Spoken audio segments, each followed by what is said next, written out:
నడిచినా కూర్చున్నా మోకాళ్ళ నొప్పులు వస్తున్నాయా? ప్రాణా పెయిన్ క్లినిక్ లో అధునాతన చికిత్సతో మోకాళ్ళ నొప్పులు తగ్గించుకోండి. నమస్తే, వెల్కమ్ టు మనం టీవీ. మనం ఉన్నది మన కోసం. నేను వలి. ప్రస్తుతం స్టూడియోలో ఉన్నారు ప్రముఖ పొలిటికల్ అనలిస్ట్ చందు శ్రీనివాస్ గారు. వారితో మాట్లాడదాం. చందు గారు నమస్తే సార్. నమస్కారం వలి గారు. చందు గారు, లోకేష్ చేసినటువంటి వ్యాఖ్యల మీద సోషల్ మీడియాలో రచ్చ జరుగుతుంది. జన సైనికులు కొంత ఆగ్రహం వ్యక్తం చేస్తున్న పరిస్థితి కనిపిస్తుంది. ఏకపక్షంగా చంద్రబాబు గారే ముఖ్యమంత్రి ఏంది అని చెప్పి ప్రశ్నిస్తున్న పరిస్థితి మనం చూస్తూనే ఉన్నాం. ఈ నేపథ్యంలో వైసీపీ దీన్ని వాడుకోవాలనే ప్రయత్నం చేస్తున్నట్టుగా తెలుస్తుంది. ఎందుకంటే కాపుల్ని తీసుకెళ్ళి, అంటే ముఖ్యమంత్రి పదవి ఎలాగే రాదు, అంటే కాపులకి రాజ్యాధికారం దిశగా అడుగులు పడుతున్నటువంటి కీలక సందర్భంలో కాపుల్ని కమ్మ వాళ్ళ దగ్గర వాళ్ళకి ఊడిగం చేసేందుకు పెడతారా? ఇలాంటి కామెంట్స్ వైసీపీ నుంచి కావచ్చు, జగన్ గారి అభిమానుల నుంచి కావచ్చు, ఇలాంటి వ్యాఖ్యలు కూడా దర్శనమిస్తున్నాయి మనకి.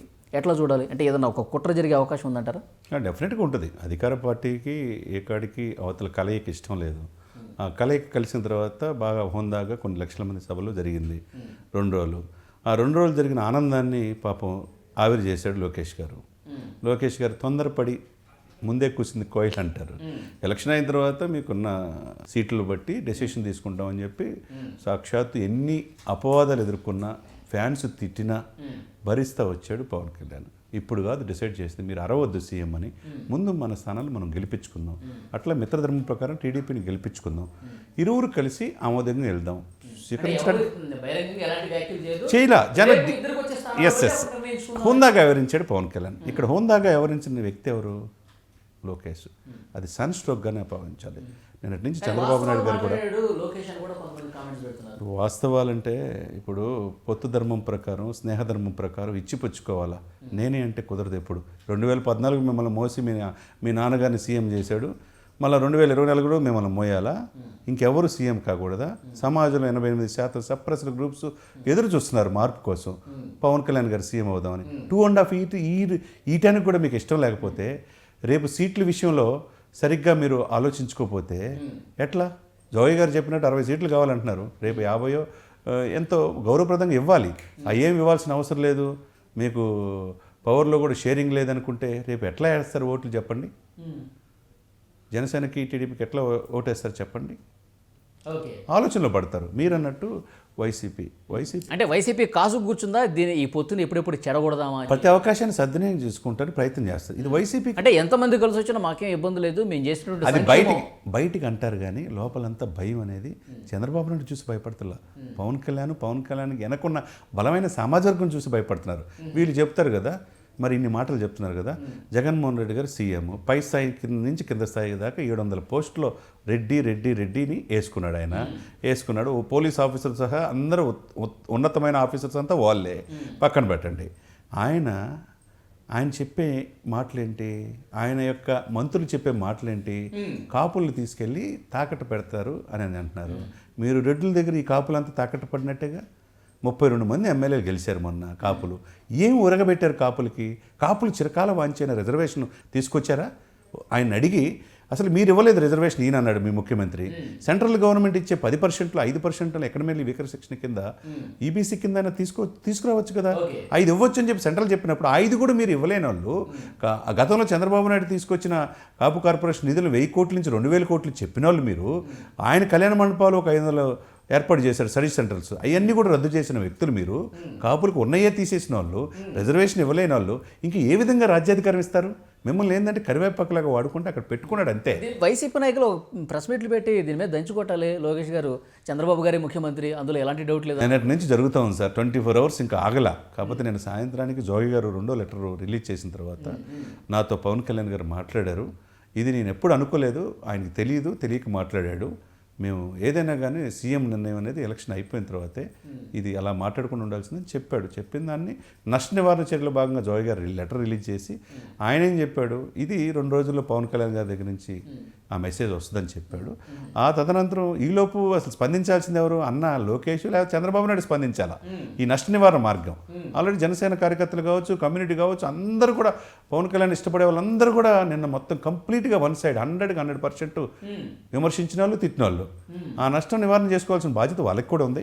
అదే సమయంలో పవన్ కళ్యాణ్ గారు కూడా ఈ రోజు రేపు రెక్టిఫై చేయాలి. ఎందుకంటే కార్యకర్తల మీటింగ్లో బిజీ ఉన్నాడు కాబట్టి రెక్టిఫై చేసుకోవాలి.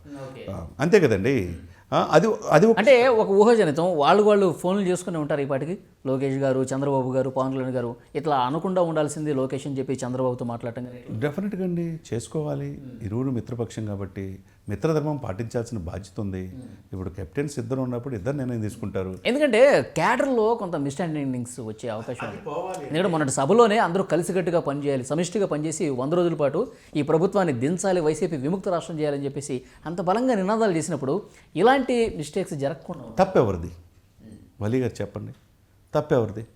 లోకేష్ గారే కదా తప్పు చేసింది. ఆ తప్పును రెక్టిఫై చేసుకోవాల్సిన బాధ్యత కూడా వాళ్ళకు ఉంది. ఇప్పుడు జనసేన కేడర్లో అయోమయం ఉంది. మేము ఎందుకు మళ్ళా పల్లకీలు మోయటానికి చంద్రబాబు నాయుడు సీఎం చేయటానికి ఉండాలా? పవన్ సీఎం అవసరం లేదా? అంటే సామాజిక పరంగా మేము ఇంత సామాజిక 88% ఉండి మా అందరి తరపున ఒక అభ్యర్థిని నిలబెట్టుకుంటే ఆయన కూడా పవర్ షేర్ ఇవ్వరా, మాకు అనుకున్న సీట్లు ఇవ్వరా అనేది ఆలోచన ఉంటుంది. అది క్లారిఫై చేయాలి. ఎట్టి పరిస్థితి చేయకుండా ఇప్పుడు జన సైనికుల్లో ఒక క్వశ్చన్ మార్క్ ఉంటే, జన సైనికుల్లో కొంత అభద్రతా భావానికి గురైతే, ఇది మన నాయకుడు ముఖ్యమంత్రి కాలేడు అని మనకు అర్థమైనప్పుడు మనం ఎందుకు సపోర్ట్ చేయాలి అని ఒక ప్రశ్న వాళ్ళు వేసుకుంటే అంతిమంగా పొత్తుకు తీవ్ర నష్టం జరిగే అవకాశం ఉందిగా. 100% నష్టం జరిగే ఉంది. అద్భుతమైన అవకాశాన్ని చేతులారా చెడగొట్టుకున్నట్టే. అవతల వైసీపీకి అవకాశం ఇచ్చినట్టే కదండి వీళ్ళు చేసిన పని, లోకేష్ ముఖ్యంగా చేసిన పని. దాని టీడీపీలో కూడా చాలామంది ఇది ఎందుకు అనవసరంగా మాట్లాడాడు లోకేష్ అని చెప్పి అంటున్నారు. ఇప్పుడు కష్టాల్లో ఉన్నప్పుడు మిత్రధర్మ ప్రకారం పవన్ కళ్యాణ్ వచ్చినప్పుడు, పవన్ కళ్యాణ్ కలిసి పయనించాలనుకున్నప్పుడు, ఓటు చీలకుండా రాజకీయం చేయాలనుకున్నప్పుడు, జగన్ని గద్దె దించాలన్నప్పుడు, వైసీపీ రహిత ఆంధ్రప్రదేశ్ చేయాలి అనుకున్నప్పుడు ఎంత కరెక్ట్గా ఉండాలి, ఎంత ఆహ్లాదకరంగా మీ సంబంధాలు ఉండాలి. స్టార్టింగ్లోనే కానీ వైసీపీ ఒక మంచి ఆయుధం అయితే దొరికిందండి. ఇచ్చారు కదండి ఆయుధాన్ని. ఏ విధంగా ఇప్పుడు ప్రతిదీ అవతల వాళ్ళు ఎదురు చూస్తుంటారు ఏది దొరికిద్దా అని చెప్పేసి. మీరు అవకాశాన్ని ఇచ్చినప్పుడు అది రెక్టిఫై చేసుకోవాల్సిన బాధ్యత కూడా మీకే ఉంది. ఇది as early as possible close చేసుకోవాలండి ఈ విషయాన్ని. ఇంతటితో సద్దు మనకపోతే ఇది ఎంత దూరం వెళ్ళిద్దో కూడా తెలియదు. రేపు ఈ విధంగా ఈ కలయిక రేపు పొత్తుల్లోనే ఇంకా తేల్లా ఎన్ని సీట్లు ఇస్తారో తెలియదు. రేపు తిరుపతి మీటింగ్ అంటున్నారు, అమరావతి మీటింగ్ అంటున్నారు, ఎక్కడికక్కడ నిరసనలు ఉంటాయి. నిన్న మొత్తం కంప్లీట్ సోషల్ మీడియాలో ఇదే జరుగుతుంది. ఒక ప్రైవేట్ ఛానల్లో నువ్వు ఇచ్చిన ఇంటర్వ్యూ ఒక యూట్యూబ్కి ఇచ్చే దాంట్లో అట్లా మాట్లాడేవంటే కాన్ఫిడెంట్గా దీంట్లో no doubt at all Chandrababu Naidu CM అని చెప్తున్నావు అంటే ఏ విధంగా?